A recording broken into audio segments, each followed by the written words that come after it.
같이 기도함으로 새벽기도 시작합니다. 하나님, 오늘은 조용히 하나님 앞에 나아가 하나님의 말씀을 듣기 원합니다. 침묵 가운데 하나님이 말씀하시는 음성에 예민하게 반응하며 하나님이 우리 가운데 어떠한 모습을 보여주시고 무엇을 보여주시던 알게 하시던 거기에 순종하며 살아갈 수 있는 오늘 하루로 다짐합니다. 하나님 말씀 없어서 제가 듣겠습니다. 예수 그리스도의 이름 받들어 기도합니다. 아멘. 오늘은 시편 106편 13절에서 31절입니다. 106편 13절에서 31절입니다. 그러나 그들은 그가 행하신 일을 곧 잊어버리며 그의 가르침을 기다리지 아니하고 광야에서 욕심을 내며 사막에서 하나님을 시험하였도다. 그러므로 여호와께서는 그들이 요구한 것을 그들에게 주셨을지라도 그들의 영혼은 쇠약하게 하셨도다. 그들의 진영에서 모세와 여호와의 거룩한 자 아론을 질투하매 땅이 갈라져 다단을 삼키며 아비람의 당을 덮었고 불이 그들의 당에 붙으며 화염이 악인들을 살랐도다. 그들이 호렙에서 송아지를 만들고 부어 만든 우상을 경배하여 자기 영광을 풀 먹는 소의 형상으로 바꾸었도다. 애굽에서 큰 일을 행하신 그의 구원자 하나님을 그들이 잊었나니 그는 하멜 땅에서 기사와 홍해에서 놀랄만한 일을 행하신 이시로다. 그러므로 여호와께서 그들을 멸하리라 하셨으나 그가 택하신 모세가 그 어려운 가운데에서 그의 앞에 서서 그의 노를 돌이켜 멸하시지 아니하게 하였도다. 그들이 그 기쁨의 땅을 멸시하며 그 말씀을 믿지 아니하고 그들의 장막에서 원망하여 여호와의 음성을 듣지 아니하였도다. 이러므로 그가 그의 손을 들어 그들에게 맹세하기를 그들이 광야에 엎드려지게 하고 또 그들의 후손을 뭇 백성 중에 엎드려뜨리며 여러 나라로 흩어지게 하리라 하셨도다. 그들이 또 부올의 바알과 연합하여 죽은 자에게 제사한 음식을 먹어서 그 행위로 주를 경노하게 함으로써 재앙이 그들 중에 크게 유행하였도다. 그때 비느하스가 일어서서 중재하니 이에 재앙이 그쳤도다. 이 일이 그의 의로 인정되었으니 대대로 영원까지로다. 아멘. 오늘 말씀도 계속해서 자신들의 조상 이스라엘이 출애굽하면서 하나님을 얼마나 망각한 백성이었는가, 결국 망각이라는 하나님을 잊어버리는 죄를 얼마나 심각하게 저질렀는가, 그 이야기를 하죠. 그 이야기를 계속 노래하는 이유는 뭡니까? 우리 기억하자라는 거예요. 왜 이렇게 기억하자, 망각하지 말자라는 노래를 불러야만 할까요? 이들의 바벨론 땅에서 얼마든지 동화되어 버릴 수 있기 때문입니다. 바벨론에 와서 엄청난 물산과 커다란 신상과 화려한 건물들을 보면서 이들이 예루살렘에서 보지도 못했던 놀라운 일들과 건축물들과 이 물산들과 환경과 건물들을 보면서 어느 순간에 하나님을 잊어버리게 될 수 있다는 거죠. 그것이 죄고 그것이 패망으로 가는 길이기 때문입니다. 그렇기 때문에 우리 노래하면서 기억합시다. 잊지 맙시다. 잊지 맙시다. 기억해야 됩니다. 기억해야 됩니다. 하나님은 살아계시고 하나님 놀라운 능력의 하나님이시며 우리를 기억하시고 언약을 지금도 잊지 않으셨습니다. 우리는 기억하는 백성이 되어야만 합니다. 그래서 하나님을 기억하고 다시 하나님을 바라보며 가나안 땅에 돌아갈 그날을 손꼽아 기다려야 합니다. 이게 이 노래의 이유라는 거죠. 그래서 시편 105편 106편은 다 그러한 취지에서 노래를 하고 있는 거예요. 그래서 먼저 13, 15절에 그러나 그들은 그가 행하신 일들을 곧 잊어버리며 그의 가르침을 기다리지 아니하고 광야에서 욕심을 크게 내며 사막에서 하나님을 시험하였도다. 그러므로 여호와께서는 그들이 요구한 것을 그들에게 주셨을지라도 그들의 영혼은 쇠약하게 하셨도다.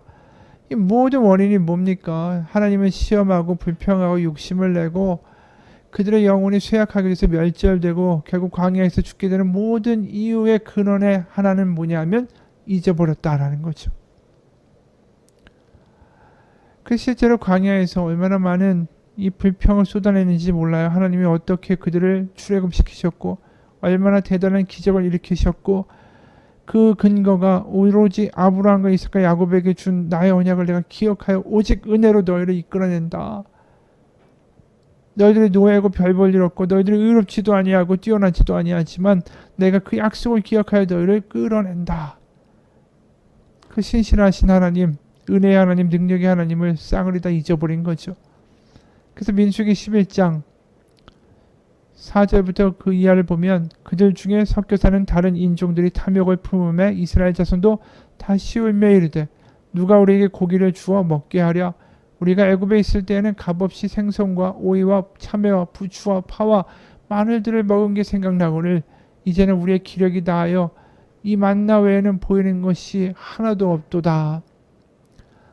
완전히 잊어버린 거죠. 하나님이 어떻게 하신 것인지, 어떻게 은혜를 베푸셨는지, 그리고 애초에 그들이 얼마나 비명과 이 하나님 앞에 탄식을, 하나님 앞에도 아니에요. 그들이 이 고통 가운데 비명을 지르는 것을 보고 하나님이 그 아브라함에 대한 언약을 기억해서 그들을 불쌍히 여겨서 일방적으로 다가오신 거 아닙니까? 그들이 하나님의 이름을 부르지도 않을 때 말입니다. 그랬던 애굽인데 지금 뭐라고 이야기합니까? 값없이 생선과 오이와 참외와 부추와 파를 마늘을 먹었다. 그들이 그렇게 풍족한 생활을 했을 리가 없지 않습니까? 왜 비명을 지릅니까? 이렇게 잘 지내고 있었다면. 그러니까 다 망각한 거죠. 하나님의 은혜도 망각하고 애굽에서 얼마나 자신들이 고생했었는가도 잊어버린 거죠.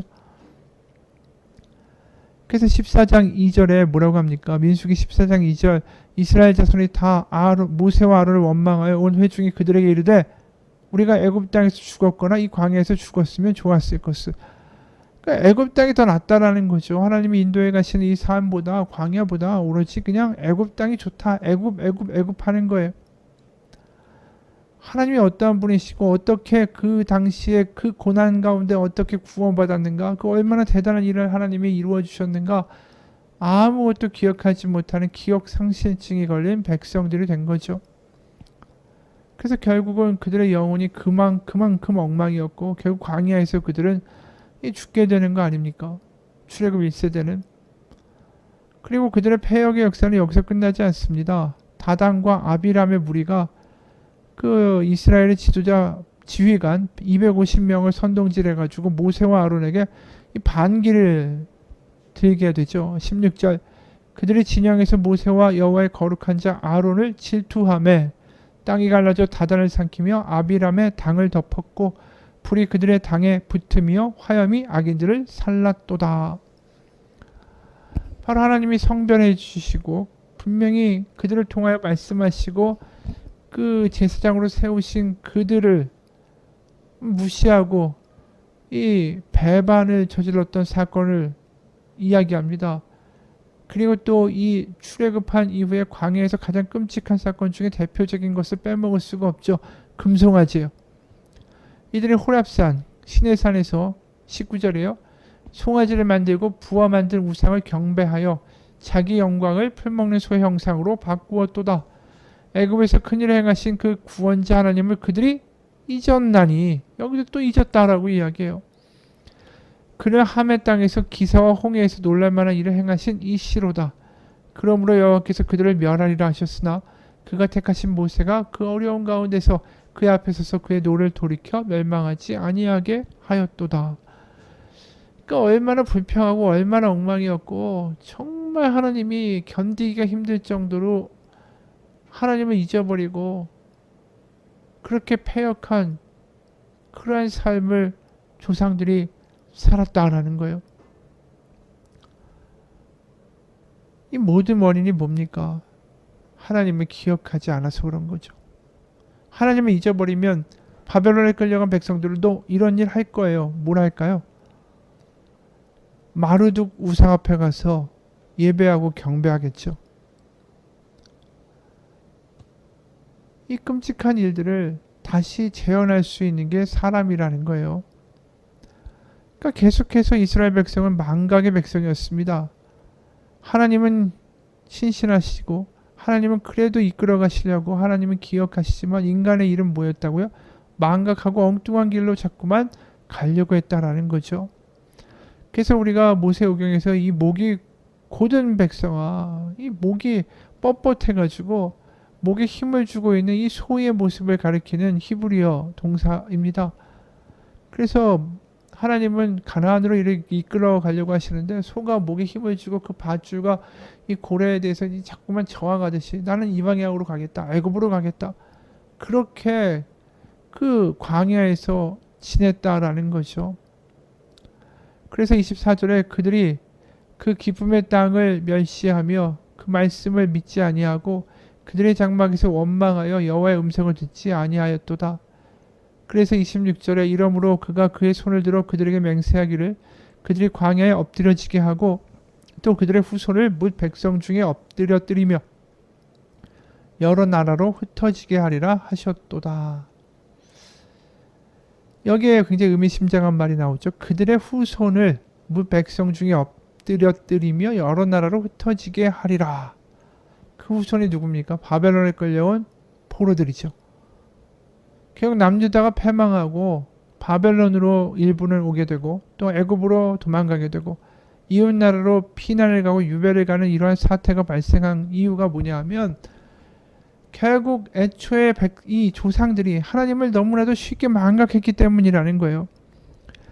다시 말하면 이게 일방적으로 조상들의 탓만은 아니죠. 망각하는 백성들이 결국 낳는 후대의 백성은 똑같이 망각하는 거예요. 아버지가 망각하는데 자식이 이걸 어떻게 기억하겠어요?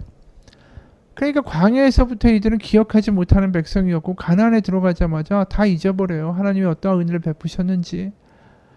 그러니까 당연히 그 자손들도 그런 조상들의 기억을 해야 그 후손들에게 이야기할 거 아닙니까? 아무것도 전달받은 게 없는 거예요. 그렇기 때문에 싹수가 노랬다라는 거죠. 신명기 28장에서 결국 이 모세가 그러기 때문에 이런 예언을 해요. 비극적인 예언을. 신명기 28장 64절 65절 여호와께서 너를 땅 이 끝에서 저 끝까지 만민 중에 흩으시리니 네가 그곳에서 너와 네 조상들이 알지 못하던 목석 우상을 섬길 것이라.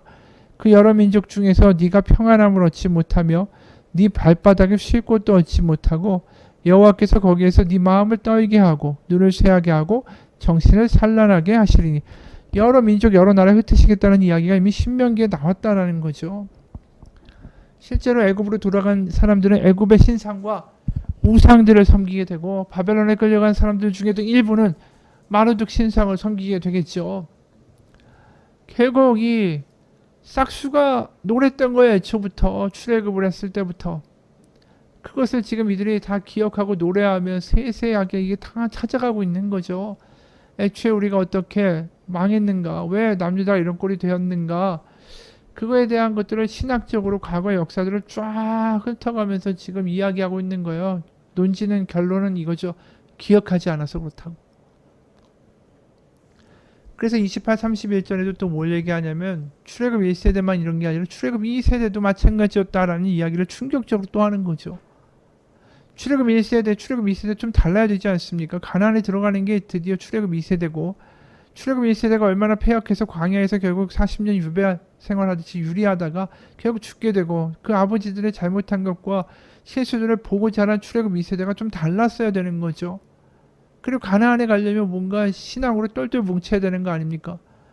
그런데 28절 31절 그들이 또 부올의 바알과 연합하여 죽은 자에게 제사하는 음식을 먹어서 그 행위로 주를 경노하게 함으로써 재앙이 그들 중에 크게 유행하였도다. 그때 비느하스가 일어나서 중재하니 이에 재앙이 그쳤도다.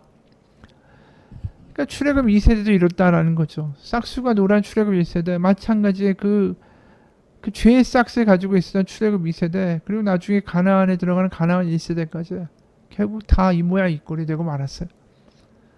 결국 이스라엘 백성의 패역의 역사는 이미 시작할 때 출애굽에서부터 이미 싹수가 있었다라는 거죠. 구약 성경이 다 그래요. 이들이 하나님을 기억하고 회개하고 돌아오는 것 같지만 그건 일시적입니다. 결국 다 도루묵이 되죠. 그러다 보니까 유대인들의 성소의 맨 마지막에 어떻게 되냐 하면 그게 역대하예요. 우리는 말라기가 끝이지만 유대인의 성소는 역대하가 마지막입니다. 역대기하가. 거기에 마지막 절이 이렇게 끝납니다. 22 역대하의 맨 마지막 절 두 개의 절을 보겠습니다.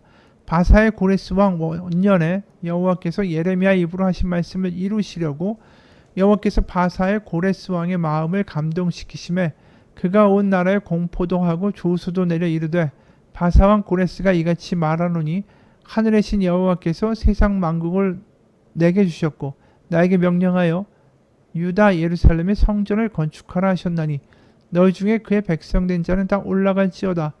너희 하나님 여호와께서 함께 하시기를 원하노라 하였더라. 구약 성경의 마지막이라는 게 결국 뭐냐 하면 이 조상 때부터 싹수가 노랬던 이스라엘이 결국 완전히 쫄딱 망했다. 하지만 거기서 끝나진 않는다. 하나님은 다시 그들을 살리신다. 우리를 살리신다. 그래서 하나님이 바사왕 고레스를 통해서 포로에서 풀어나게 하고 성전을 건축하게 하신다. 그래서 바사왕 고레스가 하늘의 신 여호와께서 세상 만국을 나에게 주셨다 이렇게 고백하게 될 것이다. 이게 지금 마지막으로 끝나는 구약의 이야기예요. 결국 그 취지에서 그 선상에서 지금 노래하고 있는 거죠. 우리가 다시 기억하게 됐다. 우리의 조상들이 다 망각이었지만 이렇게 바벨론까지 끌려오고 나니까 우리 다시 기억하게 됐다. 하나님이 어떤 은혜를 베푸셨고 우리가 얼마나 잘못했는지를 다 세세하게 지금 노래하듯이 20편 106편처럼 우리는 기억하게 됐다. 다시 기억하는 백성이 된 우리들에게 하나님은 분명히 바사왕 고레스를 통하여 다시 우리의 고향 땅으로 돌아가게 하실 것이다. 이게 구약 성경의 마지막이에요. 그래서 우리가 구약 성경을 보게 되면 구약 성경의 주인공은 하나님이십니다. 늘 까먹고 늘 망각하고 늘 패역한 이 백성을 얼마든지 포기하고 저주하실 수 있습니다. 그런데 그들을 포기하시지 않았기 때문에 구약이 희망의 이야기로 끝나는 거죠. 지금 봤던 역대기 하의 이야기처럼. 맞습니다. 구약을 보면 우리 확실히 알게 돼요. 우리의 진정한 소망은 하나님뿐이다라는 거죠. 인간에게는 어떠한 가능성과 소망이 없다라는 거예요. 신실하시고 오래 참으시고 기억하시고 포기하지 아니하신 하나님만이 그들에게 희망이고 우리에게 희망이다라는 것입니다. 이 이야기를 풀어서 이야기하신 게 예수님의 탕자의 비유죠. 누가복음 15장에서 그 탕자가 아버지의 사랑과 은혜를 싹 다 잊고 자기가 하나님의 은혜 때문에 아버지의 은혜 때문에 얼마나 잘 지내고 있었던가를 다 잊고 이방 땅으로 가죠. 자기 마음대로 삽니다. 이방신을 섬기던 남유다 북왕국 다를 바가 없어요. 막 그쪽으로 지 마음대로 우상신을 섬기고 살아갑니다. 그러다가 완전히 망하죠. 그리고 돌아올 때에 그래도 넌 내 아들이라고 맞이해주는 그 탕자의 아버지의 모습이 이 역대기 하에서 맨 마지막에서 고레스를 통해서 다시 나라를 세우게 하시고 성전을 세우게 하시고 다시 회복시키시는 그 하나님의 모습과 똑같다라는 거예요. 바로 소망은 인간에게 있는 게 아닙니다. 하나님에게만 있는 거예요. 참으신 하나님, 기억하신 하나님, 약속을 신실하게 지키시는 하나님에게 소망이 있는 거죠. 여러분, 우리가 우리의 삶에서 우리의 뜻대로 살아가는 거, 그러다가 세상 가운데 무너지고 하나님께로 다시 돌아올 때 하나님은 우리를 그래도 맞아주시는 하나님이 되어주실 겁니다. 그게 구약의 이야기고 그게 탕자의 비유의 이야기 아닙니까? 다만 우리가 빨리 하나님께 돌아가야 하고 하나님 안에 머물러 살기를 원해요. 내가 마치 내 삶의 인생의 주인공처럼 운전대를 쥐고 내가 잘 운전해서 내가 잘 성공의 길과 번영의 길로 갈 수 있다고 믿고 냅다 달려가는데 그 끝이 낭떠러지면 어떻게 되겠습니까? 열심히 달려간 게 더 최악의 노력이 되고 선택이 되는 거죠. 그게 남유다가 한 짓이에요. 하나님을 잊어버리고 엉뚱한 방향으로 냅다 달려간 거죠. 운전대를 쥐고 자신이 인생에 또 이 안전을 지킬 수 있는 최선의 길을 알 수 있다라고 자신하면서 냅다 달려가다가 낭떠러지로 냅다 떨어진 거죠.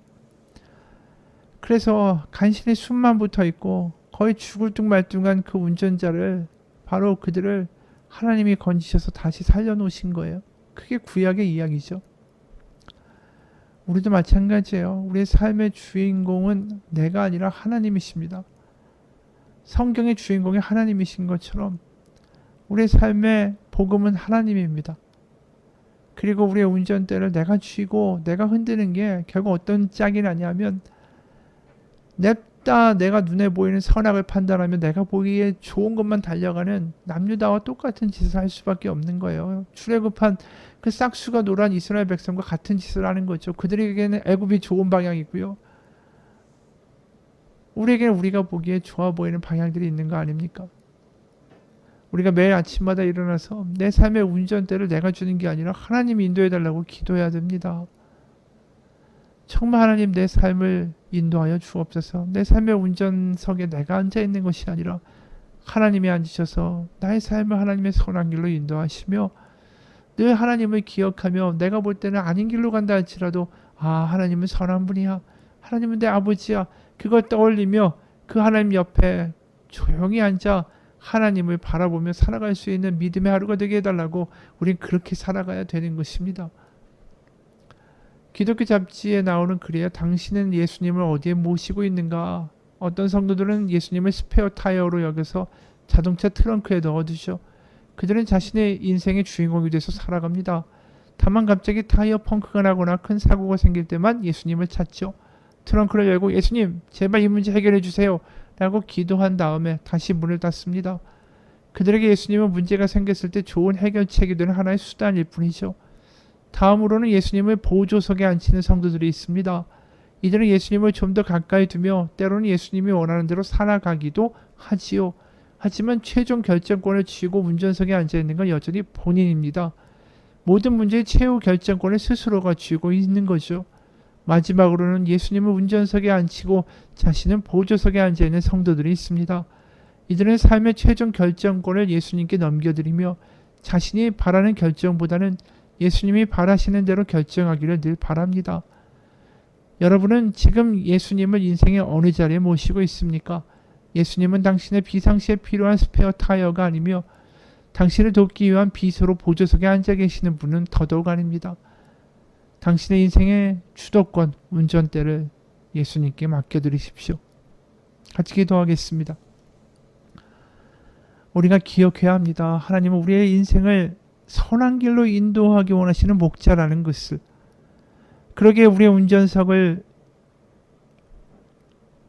앉으시고 우리를 인생을 운전해 가셔야 하는 분도 목자이신 예수님입니다.